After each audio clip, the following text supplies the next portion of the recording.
Let me start with a line from Carl Jung.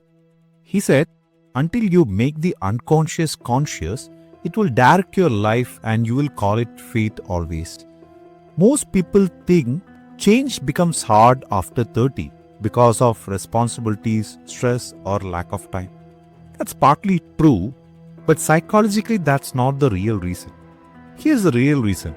In your 20s, your brain is in an exploration mode. It's wired to try, fail, experiment, and adapt.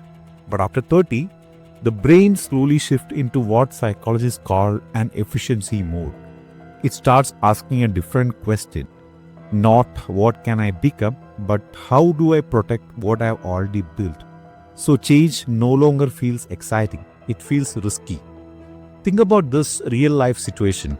You know a habit you should change, like sleep, fitness, learning, even your mindset.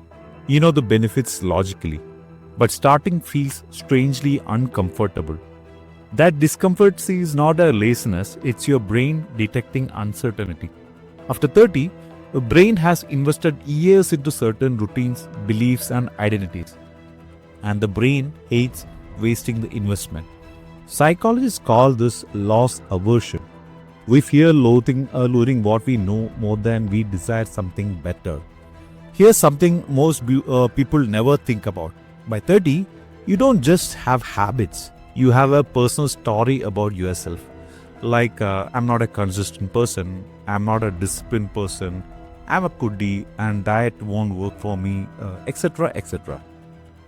So when you try to change, the resistance isn't about effort, it's about identity. Your brain is protecting the habit. It's protecting the version of you that feels familiar. That's why motivation doesn't work anymore and consistency and discipline works well. And here's the punch most people miss. Change after 30 fails not because people aim too high, but because they're trying to change too loudly. Like the brain responds better to quiet proof than dramatic promises. Instead of saying, I will transform my life from now, the brain needs to see evidences like, I showed up twice this week or this activity. So after 30, the brain doesn't change through inspiration. It changes through consistency that feels safe for the brain. So if you're struggling to change, don't ask, what's wrong with me? Ask this instead. What identity am I afraid of losing? Because once change feels safe to our identity, it becomes sustainable. And that's the psychology of why change feels harder after 30 and how it actually begins as well. If you're loving the content, please do like, share, and subscribe.